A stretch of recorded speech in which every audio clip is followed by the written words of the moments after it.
Hey guys, Tapdawg here with Little Alchemist Helper, and today I wanted to talk about some heroics tips and tricks. I've had a couple people request this of me, so I wanted to be able to kind of share my thoughts on the best way to do well in heroics. But before I do that, I just wanted to make sure you guys knew there are two new packs in the shop right now. I believe they are the Bug and the I don't know if it's called Underground, but the Subterranean pack. That's what it's called. At least I hope they are. I'm recording this the day before they're supposed to release, but we've already reviewed those on this channel previously, so I'll put a link in the description for both of those. Mr. Anderson did those reviews, and I think he did a great job, so I'm going to leave them as is. Um, but with that being said, let's jump in today's content. So I have just a handful of tips and tricks for you guys. These are kind of some of the strategies that I use to do well. When I first got my Tapdawg account back at the beginning of this year, I was able to just get to about Ella 3. For those of you guys that don't know, there's 4 rotations of every boss. So Ella 4 is where you are able to max out. And yesterday on stream, I got a new personal best, and I'm a little bit, I think I'm about halfway through the round 4 now. So I think I'm just getting up to Lucy. I haven't beaten Lucy yet, but, or I'm sorry, I beat Lucy. I'm up to Vera. I haven't beaten Vera yet. So I'm about halfway through round 4, so I'm slowly progressing and improving my deck over time, but I wanted to give you guys some ideas on how to do that. So I've got 9 tips for you, and these are my personal strategy, how I'm able to do a little bit better, and yeah. So we'll start with number 1 rule. This is the thing that's going to be the most help for you, is the more cards that you're using means the more turns that you're going to have, which means the further you're going to progress and the more you're going to win. And that's my strategy, that's my go-to, that's kind of how I figure out what I'm doing. Now, that's not to say you have a bunch of level 1 cards, throw them all into your deck, because you're going to lose quickly. But that's the first part of it, is just remember that the more cards you have, the better. I know a handful of people who just use their arena deck as a heroics deck, and they can't do better than just a few bosses because they run out of cards. And again, if you want to do well in heroics and actually get more free Onyx cards, you need more cards in your heroics deck. You need a separate deck for heroics. So that brings the question of, well, what type of cards do I use? What type of cards do I recommend you have in your heroics deck? And it's pretty simple. I think you can, this is tip number 2, you can use all cards that you own that are level 3 and above. For Onyx Final Form cards, I would say probably level 2 and above you could probably get away with. Some of the Onyx Final Form cards at level 1 will have like 10 or 11 defense. That's really low, but those ones might be able to be added to your heroics deck. But by the time they get to level 2, most of them have enough defense that you're going to be fine using them. You might have a little bit of damage done to you, but for the Onyx Final Form cards, once they're level 2, you should be able to add them in, but every other card has to be at least level 3. And that has to do with kind of this next topic, which is tip number 3. And I'm going to put up on the screen an example of this from my actual heroics deck, but level 1 cards with a high defense, at least 16, but I actually prefer 18 or above, are great to add to your heroics deck. And so I have just a couple examples here. Hero League and Terracotta Army, Wind Princess, the Ubaid Lizardman. Probably have some more in here, but yeah, there's a Gummy Bear. But you get the idea. There's a handful of these cards that are defense-focused cards. They're not going to do much attack damage or any attack damage to your opponent, but that's not the purpose of them. The idea here is that on a turn, when you use them, hopefully your combo meter is already full, so that way if you're on a healer type, you will get 5 health given back to you, and you hopefully won't have any damage done to you. Most of the bosses will only do about 20 damage, maybe up to 24, 25 damage on a normal turn. So you'll be able to block most of that with a card that has 18 defense or above, and you'll still heal back some. Or if you're on an elementalist type, you would do up to that 5 damage to your opponent on that turn. And again, that kind of goes back to tip number 1. More cards means more turns, which means more wins. I can't tell you exactly how many defense cards I have in here, but it's probably close to 20 of them. So you times 20 by a theoretical 5, that means I'm either getting 100 extra health by having those cards in my pack, or I'm doing 100 extra damage to my opponents with those cards. So it's very powerful, kind of a little secret that some people don't realize, and it gives you a use for those protection cards that you might not want to level up. You could always level them up if you wanted to. For me, I don't see a reason for it, because a lot of them, like the Ubaid Lizardman, I think he'll have 16 attack when he's fully leveled up, and it's not going to be enough to really justify using him. So it's better to save that dust for something else. The other nice benefit with those defense cards is I actually really enjoy using them when my opponent has their combo meter filled. Because typically, if you look at it this way, if they use a protect, a counterattack, or a curse card, it's not going to affect you one way or the other. Right? Because a protect card, if you had used a regular card, you wouldn't have done any damage to your opponent. If they used a counterattack card, you would have had some of your health taken away when you had damaged your opponent. And if they had used a curse card, you would have lost that card, right? You wouldn't have had the use of that card that turn. So it's actually better to use them for that reason. But then there are a couple other things. Absorb, right? I mean, if they have a high enough attacking absorb card, it might still attack you, but typically your defense is going to be high enough to block it, so I think that one's kind of a wash. And then crushing blow cards, no matter what card you use, you're going to lose your defense on them. So that one I feel is somewhat of a wash as well. The only card that there's somewhat of a downside for is if they use a critical strike. And the only downside is you're not going to actually do damage back to that opponent. So I say that's kind of a wash as well. So that's kind of my strategy. I'll use them on the very first couple of opponents because their health is so low that I can refill myself, and they're also using low attacking cards, so I can use them to gain a lot of health quickly at the start of the game, or do a lot of damage to the opponent quickly without having to use other cards. And then the other times I use them is in the sense of when your opponent's combo meter's full. So that's tip number 3. The level 1 cards are great to add. Now, tip number 4, what arena type should you use? Well, ideally, you're going to be using 2 arena types, Master Healer and Master, I think it's called Elementalist. Yeah, Master Elementalist. Now, if you don't have those, use the blue, the Healer, and use the red, the Fire Elementalist one. You could use Tiebreaker if you have Tiebreaker. I would use that over using the regular Fire. Or even you could use XP Plus if you have that, I guess you could say.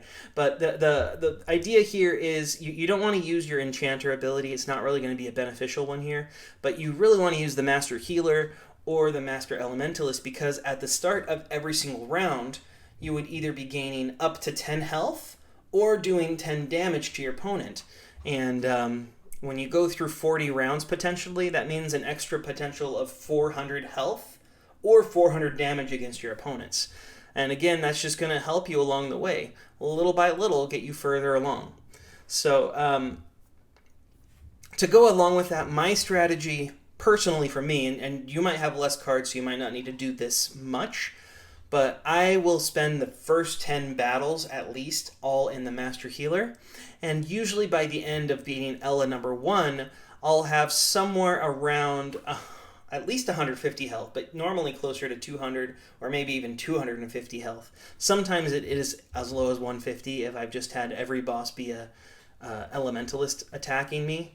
But for the most part, it's usually close to 200 and sometimes above, closer to 250.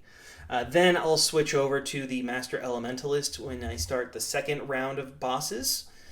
For you, it might be you start with the first 2, 3, 4 bosses as Master Healer or as your healer, and then you swap over to the Elementalist at that point. It's just going to depend on the number of cards in your deck. If you didn't see earlier, I have close to about 300 cards. I have 284 in my deck, and that gets me, like I said, halfway through the third round. So basically, it takes about a little less than 100 cards for me to beat each round, maybe about 75 cards, give or take. Um, Next tip number 5. This is going to sound silly. Try your best to lose by running out of cards instead of losing by running out of health. So unless you're going to be extending your gameplay with the 8 gems at the end, there's no reason to end the game with 100 plus health, right? It's much better to switch to Master Elementalist sooner to deal more damage each turn instead of healing yourself each turn. And I would recommend that even when you get down to maybe your last 20 to 25 cards, regardless of your health, you should probably switch over to Master Elementalist. Unless you're down to your final 10 health or something and you would die right away. I'd say as long as you're above 30 health, you could switch to Master Elementalist when you're down to the last 20, 25 cards. All right. Number 6. A final form card that is a defense of 18 or above is a good target. Bosses rarely will do, like I said earlier, more than 24 or so attack.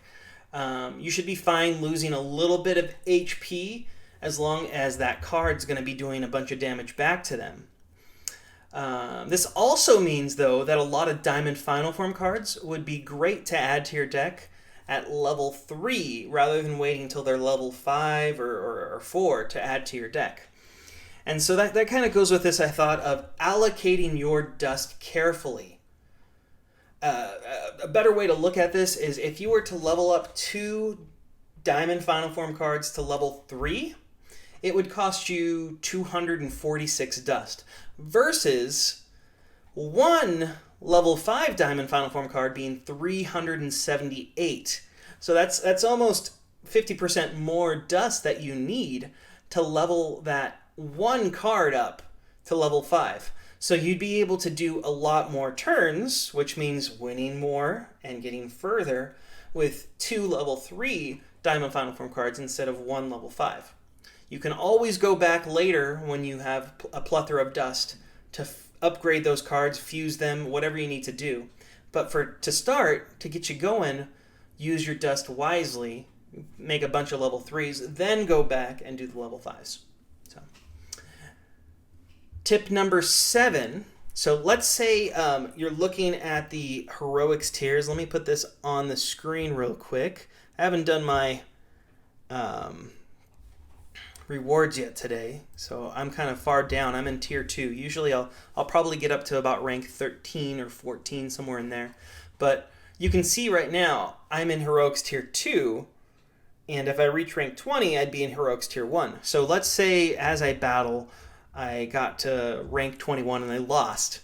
I could spend 8 gems and be able to continue playing. So what happens when you get to the end screen and you've either lost from running out of cards or lost from your health? It'll say, would you like to keep playing? You can spend 8 gems. If you're between tiers, you're more than welcome to do that.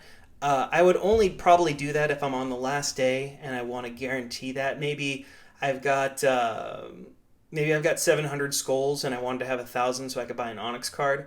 And if I get tier 2, I'd have 240 skulls, but if I'm in tier 1, I get 400 skulls. And so it's, do I want to get that Onyx card sooner? Is it worth 8 gems to me? Yes, no. So, anywho, if you were to do that, it will add all the cards back into your deck. So if I have 284 cards, it would add all 284 cards back into my deck. And then if you died from health, it will give you 30 health again. But if you died from running out of cards, you'll have whatever health you had. So if you had 150 health, you'll respawn with that 150 health. So just remember that if you are strategizing and thinking, okay, I'm going to have to use dust, maybe keep your health up a little bit higher because it's going to make you be able to last longer if you're strategizing for that round. All right, tip number 8. When selecting a combo, so when you're on the screen you're battling, it defaults, when you click on one of your combo cards, it defaults to show you the card that has the best combo with that card. So that's looking at the attack and the defense of that card, and it says this is better than any of the other combos. So that's why it defaults to showing you that one. However, sometimes you can get away by looking at your other combos, and you might have a glass cannon that has high attack but low defense. But the defense is still high enough that it's not going to really hurt you against the boss. As I mentioned before, rarely they'll do more than 24 attack, so you might have two options. Maybe you had a combo that appeared that was a 28-27, and then one of the other options might have been a 32-25, or maybe a 30-25. Let's just use that as an example. And so it did the default of the 28-27. You can use the 30-25 and probably do 2 extra damage to the opponent and not have any damage taken yourself. So I always make the recommendation to look at the combos you have available to you.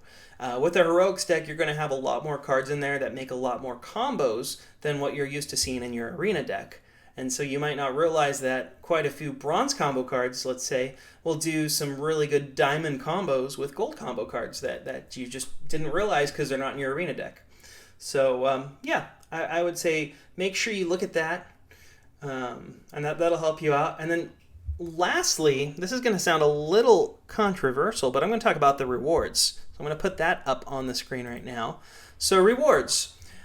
If you're wanting to focus on improving your Arena deck, the best reward to purchase is going to be that first one there, the Onyx combo card. An Onyx combo card is probably the one thing that will significantly improve your Arena deck. It will improve your Heroics deck as well, but if you're focused on Arena, this is the thing that's going to be the best bang for your buck.